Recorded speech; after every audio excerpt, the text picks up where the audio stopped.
saya tambahkan dulu ya sama Korudi bahwa di dalam Islam itu Korudi ada dasarnya di dalam Al-Qur'an itu surah Al-Ajalah. Jala itu ayat 7 sampai 8 dulu ya. Ya, Dan bacakan. barang siapa yang baikkan sebesar jarah pun, niscaya dia akan melihatnya pula. Dan barang siapa pula akibatnya, dampaknya itu. Nah, dalam hal ini itu artinya kebaikan dan keburukan itu ada nilainya di dalam hidup dunia ini, Pak Bang Ya. debater ya. Jadi kalau kita berbuat baik, surga balasannya. Kalau berbuat jahat, neraka balasannya. Itu sangat mudah, simpel kok. Dalam Islam itu sangat simpel.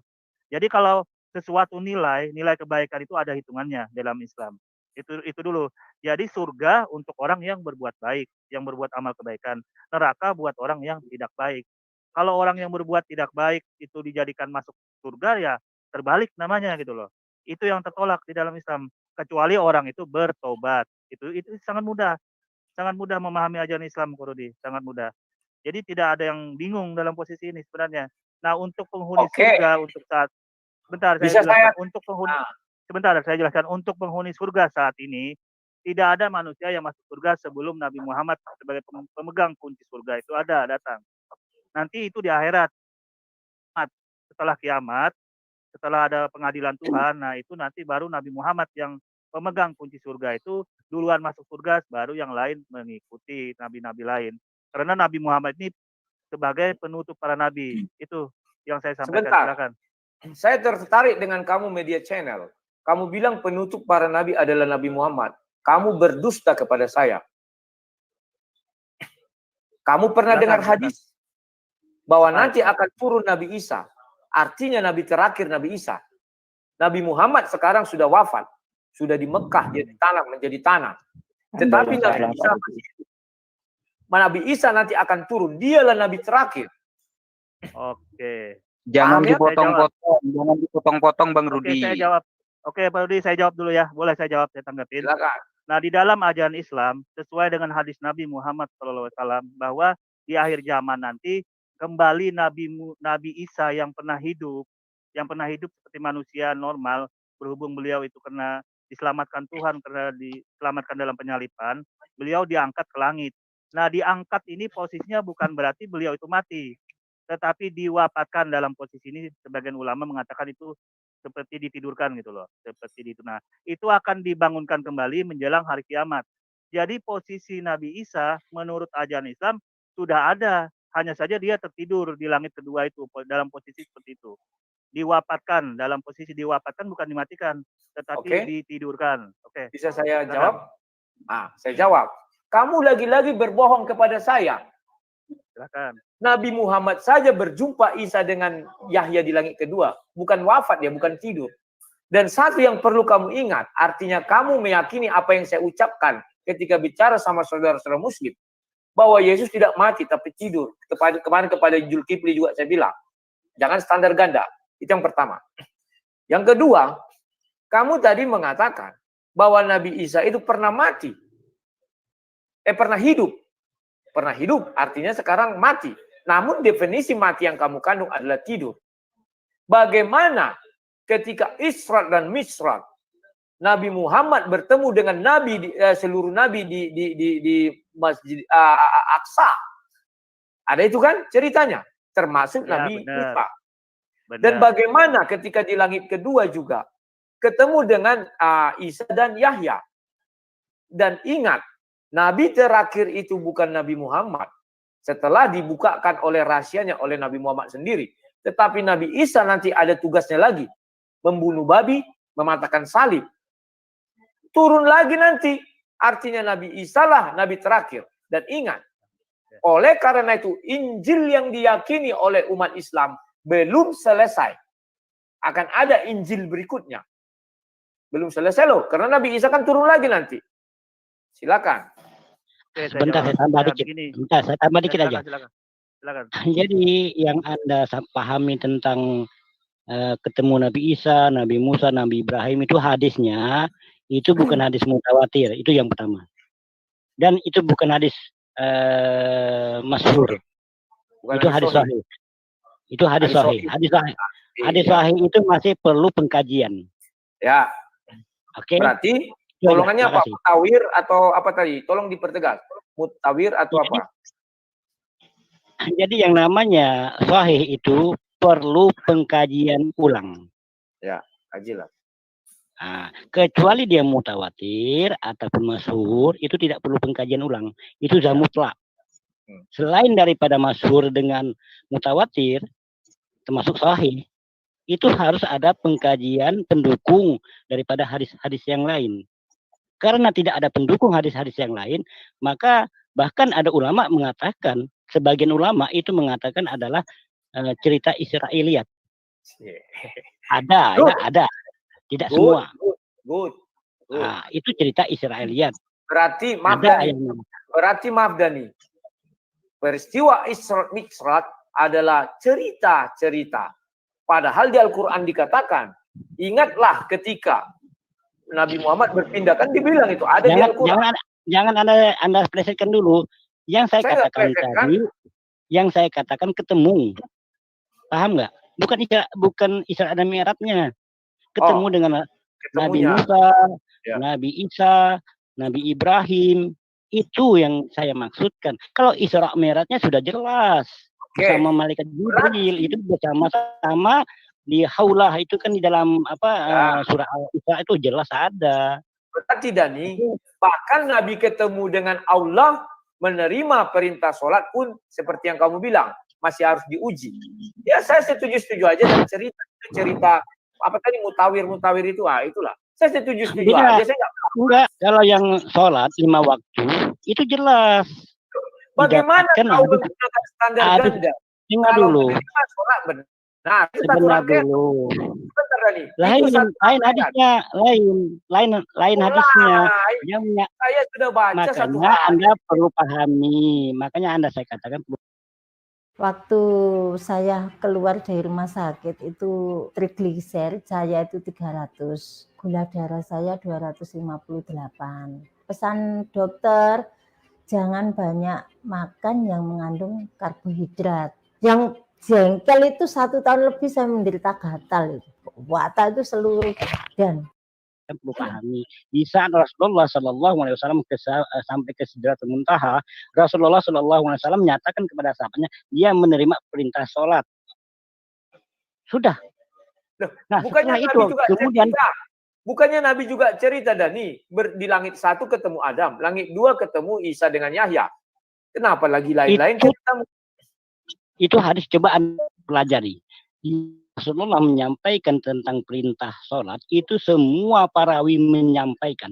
Sementara cerita yang Anda tambah tadi yang ketemu dengan Musa, enggak ada nambah. Itu tidak bukan. Maksudnya yang hadis yang tambahan, bukan Anda. Tambahan hadis itu. Tambahan. Ya. Saya nggak bisa. Jadi hadis berarti nggak usah dipercaya itu. Ya. Hadis tersebut tidak semua masuk di dalam rawi-rawi hadis. Paham nggak maksud saya? Ya, hadis tertentu yang masuk. Jadi karena coba Anda pahami dulu, bentar. Anda pahami dulu. Jadi kalau yang masalah sholat 5 waktu itu seluruh hadis ada menyampaikan, seluruh rawi menyampaikan. Makanya hadis ini dikatakan hadis mutawatir. Oke? Sementara yang ketemu dengan Nabi Isa, ketemu dengan Nabi Musa segala macam itu hadisnya hanya hadis sahih. Cerita-cerita orang Yahudi. Kenapa saya katakan hadis sahih? Karena di situ di dalam hadis Tirmidzi di dalam hadis Nasai tidak ada. Kemudian yang ada itu hanya di hadis Abu Daud. Bisa dipahami, di Baihaqi tidak ada. Maka dikatakan hadis sahih. Kecuali kalau seluruhnya parawi hadis itu atau 9 parawi ataupun 6 parawi itu ada semua menyinggung masalah ketemunya Rasulullah kepada Nabi Musa, Nabi Isa, itu baru dikatakan benar. Tidak perlu dikaji lagi. Saya setuju Dhani. Karena saya bukan Islam, tidak bisa saya tolak. Saya setuju dan saya bilang, dan Dhani bilang itu ada cerita-cerita Yahudi, saya setuju. Ya kan, kalian tidak percaya, saya setuju. Pak Rudi, saya tambahkan sedikit, Pak Rudi. Boleh. Tambahkan dulu. Nah, ini kembali ke topik kita tadi yang membahas bahwa Nabi Muhammad itu adalah sebagai Nabi yang terakhir. Karena Nabi Isa atau Yesus itu diturunkan kepada bangsa Israel pada masa itu. Hanya saja Nabi Isa itu diselamatkan oleh Allah, dinaikkan ke langit kedua. Nah, dalam posisi ini ulama-ulama ada yang berpendapat itu, ada yang mengatakan sebagian itu ditidurkan, ada yang mengatakan diistirahatkan, tapi apapun namanya tidak mengurangi identitas Nabi Isa itu sebagai nabi yang datang sebelum Nabi Muhammad. Nah, Nabi Muhammad itu yang dipastikan yang terakhir dulu, sesuai dengan yang saya sampaikan tadi sebagai penutup para nabi. Nah, oke, sampai situ saya tambahkan Pak Rudi, biar jelas. Oke, sekarang kalian percaya nggak nanti Nabi Isa datang mematahkan salib, membunuh babi? Percaya nggak kalian?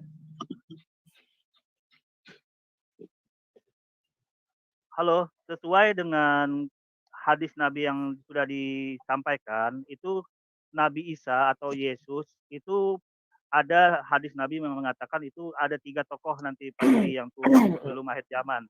3 tokoh ya yang sangat penting sebelum hari kiamat datang. 3 tokoh ini namanya Al-Mahdi, terus Dajjal laknatullah, sama Isa atau Yesus itu sendiri gitu loh. Nah, tugas Isa atau Yesus itu membunuh Dajjal yang ngaku Tuhan itu gitu loh. Tugasnya membunuh Dajjal laknatullah yang mengaku-ngaku Tuhan itu nanti tugasnya. Salah satu tugasnya selain membunuhin babi dan mematahkan ya sama ajaran-ajaran yang di luar Islam lah. Itu seperti itu. Kalau mematahkan salib itu sama saja informasinya menjelaskan bahwa ini loh ajaran Islam gitu. Seperti itu maksudnya. Itu baru silakan. Ya, berarti kalian percaya tentang hadis itu. Itu bukan hadis yang kayak tadi kata si Dania. Oke. Artinya kalian percaya Nabi penutup adalah Nabi Isa. Tidak bisa kalian sangkal Nabi Muhammad. Nabi Isa Nabi penutup. Begitu dia mati maka kiamat. Pak Rudi. Gak bisa Bang Rudi. Karena memang di sana.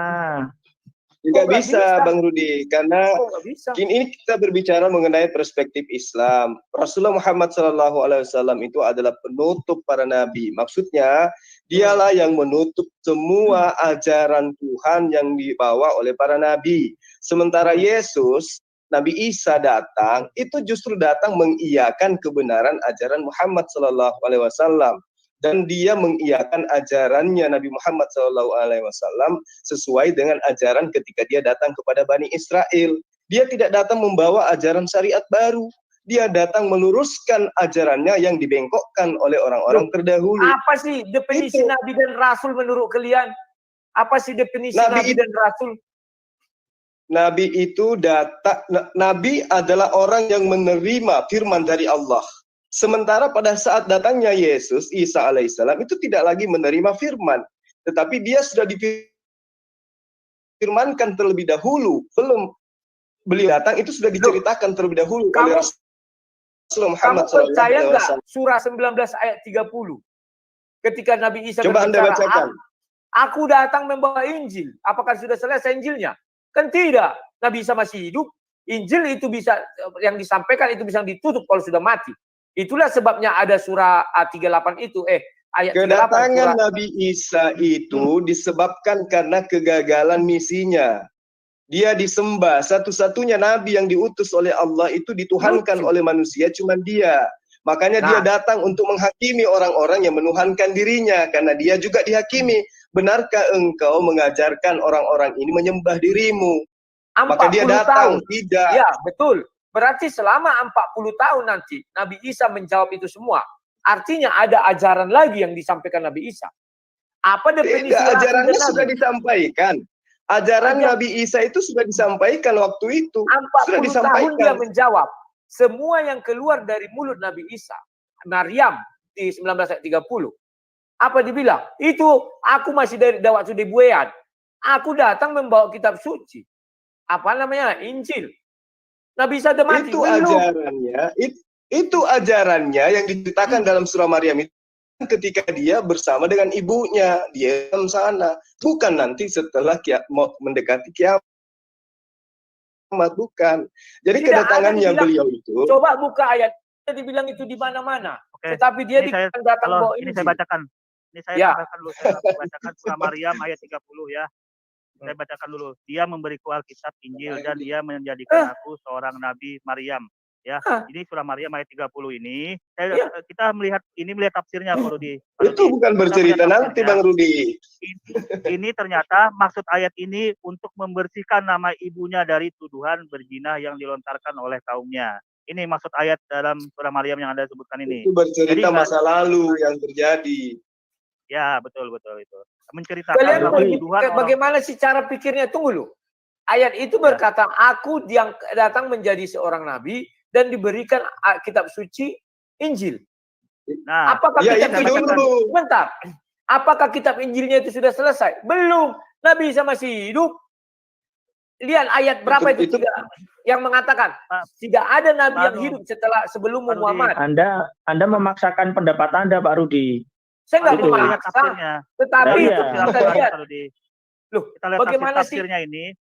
Anda kalau buka tafsir ayat Al-Quran ayat ini, Al-Maryam surat 30, ini tujuannya ternyata membersihkan nama ibunya dari tuduhan perzinahan. Ahli tafsir itu apakah Nabi? Saya mau tanya, ahli tafsir itu apakah Nabi? Sehingga ucapan dia itu 100% harus kita imani. Apakah Nabi? Jelaskan dulu.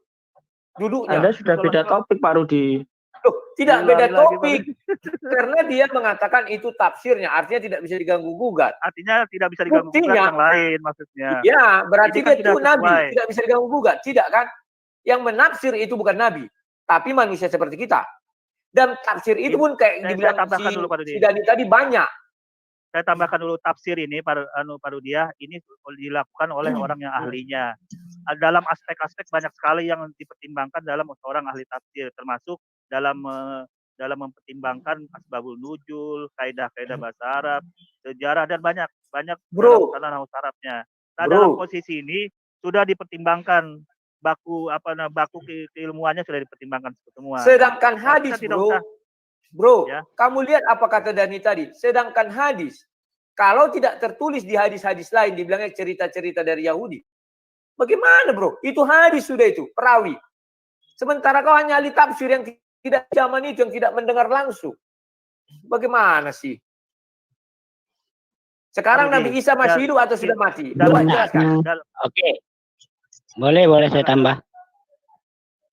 Silakan. Jadi masalah hadis tadi sudah saya jelaskan, masalah mutawatir, masyhur dan segala macamnya. Kemudian masalah Nabi Isa Anda sebutkan, apakah dia datang sebagai nabi? Maka juga di dalam hadis juga pernah ditanyakan oleh sahabatnya kepada Rasulullah, ya Rasulullah, Nabi Isa itu akan datang di saat menjelang kiamat itu sebagai nabi. Maka Rasulullah menjawab, dia hanya menegakkan ajaranku, kata Rasulullah. Ya, sekarang saya tanya kamu Dani, mana ayatnya di Al-Quran bahwa nabi bisa dicabut menjadi tidak nabi? Mana? Silakan. Posisi dia karena sudah melekat, sekali lagi sudah melekat di saat dia dilantik menjadi nabi. Oke?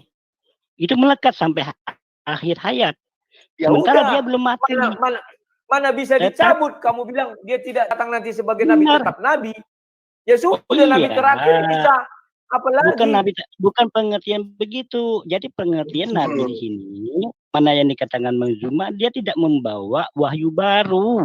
Dia tidak membawa syariat baru. Justru dia menegakkan syariat Rasulullah. Makanya di saat dia datang pertama kali, syariat Nabi Muhammad membunuh babi.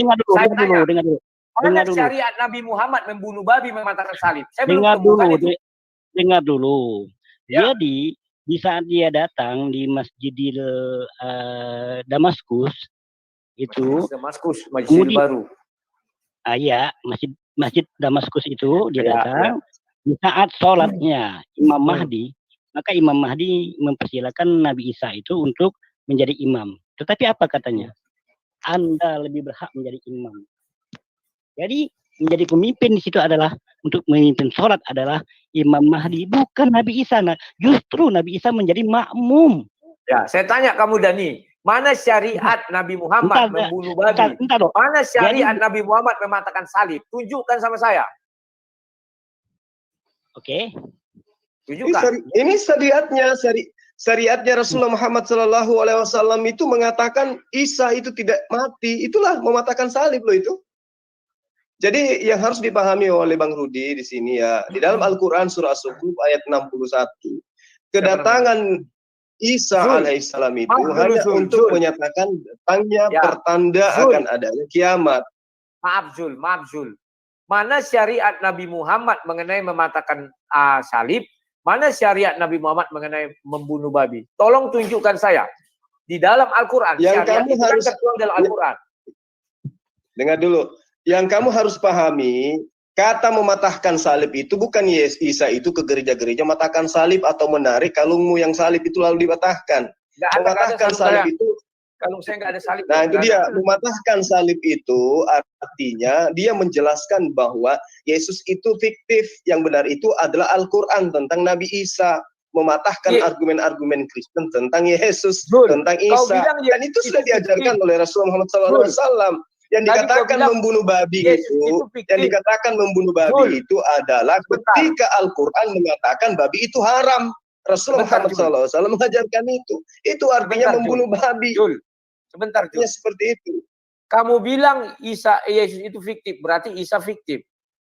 Kan kamu mengakui Isa itu adalah Yesus tadi.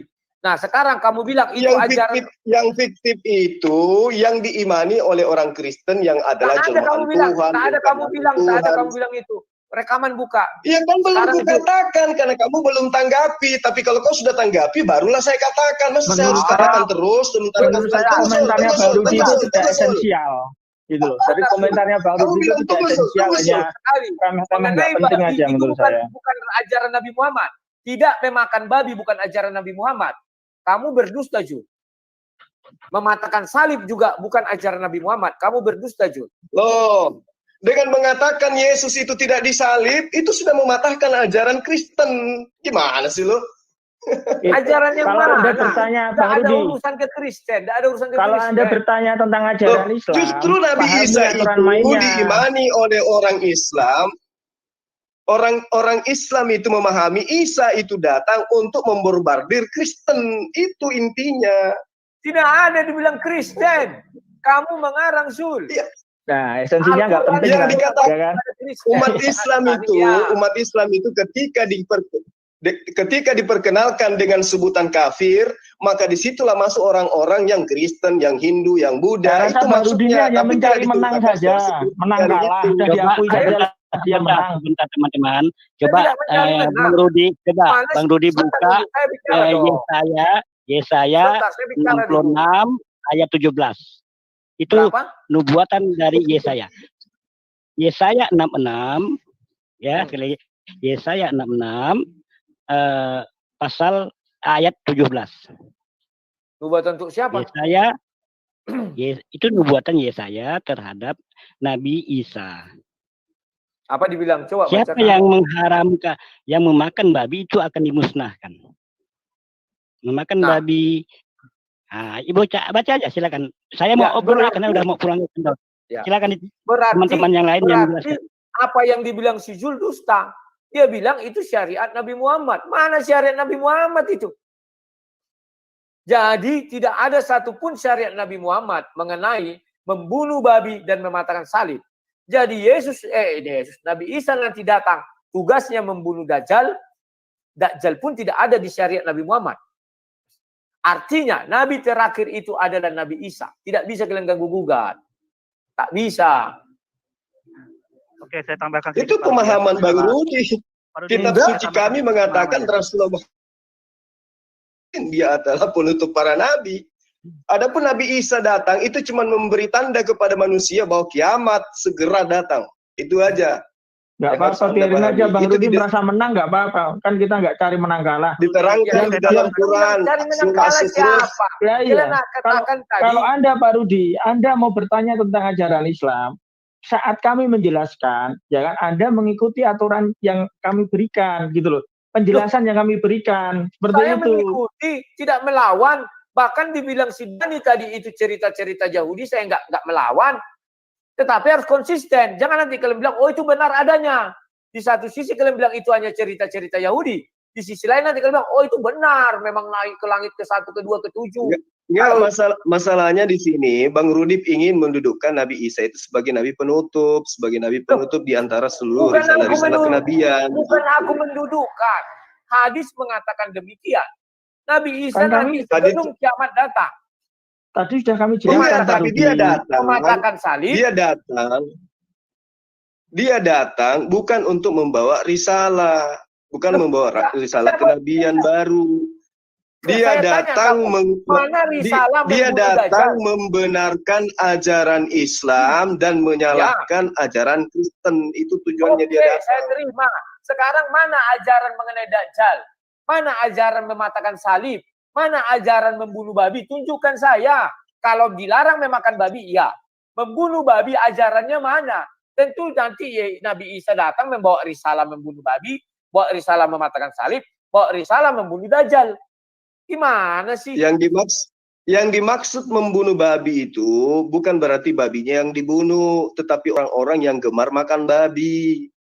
Itu maksudnya. Yang dimaksud mematahkan salib itu bukan berarti dia ke gereja matahkan salib, tetapi yang dimaksud mematahkan salib itu adalah mematahkan pemahaman orang-orang Kristen miliaran manusia yang menganggap Yesus itu mati di salib dan dia adalah Tuhan. Itu yang dimaksud. Nah, berarti itu risalah baru. Gimana sih kau? Bukan risalah baru. Islam sudah datang sebenarnya mematahkan itu. Buktinya kalau sudah mematahkan, untuk apa datang lagi mematahkan? 2 kali dipatahkan. Risalah itu risalah baru. Karena kalian belum mempercayai apa yang diajarkan oleh Rasulullah Muhammad SAW. Makanya Yesus datang untuk patahkan batang lehermu. Batang leher. Tidak boleh emosi, Jul. Boleh kita panas. Kan intinya membunuh babi, mematahkan salib, itu maksudnya dia datang mematahkan batang lehermu. Itu maksudnya. Ketika Nabi Isa nanti datang, saya mungkin sudah tidak ada, Zul. Jangan kau karang-karang. Kalau kau bilang murid-muridmu masih ada. Murid-muridmu masih ada. Itu rencananya kamu. Murid-murid saya bukan kamu saya. Kamu rencananya mau bikin sekolah kafir-kafir yang baru. Belum tentu nanti itu menghasilkan anak lagi. Mana tahu mereka mandul tidak mau melaksanakan karena sudah nyaman. Tidak bisa kau bilang gitu. Ya kan banyak Kristen itu miliaran loh. Jangan begini loh, jangan kita emosi jadi kayak orang-orang tak punya akhlak, ngomongnya seperti tidak bisa. Saya nggak emosi loh. Saya nggak emosi loh Bang Rudi. Itu serius. Kamu emosi. Saya sedih. Sehingga kamu bilang mematahkan leher saya. Saya nanti ketika Nabi Isa datang sudah tak ada lagi. Maksud kan saya udah jelasin tadi. Yang dimaksud membunuh babi itu adalah membunuh orang-orang makan babi. Kan itu. Ya, saya makan babi. Itu emosi. Jadi saya dibunuh lagi. Mematahkan leher itu dari emosi. Oke, tidak lah Bang. Ya udah. Sekarang ketika Nabi Isa nanti membunuh, kau bilang Dajjal, coba cari saya risalah yang Dajjal itu apa? Risalah mematahkan salib itu apakah sudah ada? Risalah memakan babi itu apakah sudah ada dari Nabi Muhammad? Karena saya tahu mengenai yang memakan babi bukan dari Nabi Muhammad, tetapi Nabi sebelumnya. Maka risalah nanti kamu bilang, Yesus datang, Nabi Isa datang untuk membunuh orang-orang yang memakan babi. Itu risalah baru berarti. Karena dari zaman dulu tidak ada dibunuh orang yang makan babi itu secara langsung. Ini nanti dibunuh semua loh. Kalau yang dulu kan hanya berapa orang, kalau ini semua. Itu kan risalah baru, Jun. Enggak, sebenarnya gini Bang Rudi, ketika Islam itu mengajarkan bahwa babi itu haram, dan orang yang tetap saja melaksanakan perintah larangan babi itu untuk dimakan, maka ajaran Islam itu, makan babi bukan ajaran Islam. Yahudi bilang. Ya udahlah bicaralah Bang, ya udahlah bicaralah. Oke, lanjut. Oke. Jadi saya memang harus meluruskan kalau agak bengkok-bengkok. Oke. Udahlah Bang, lanjut. Ya, kita cukupkan dulu sekian ya. Karena ini ada lagi yang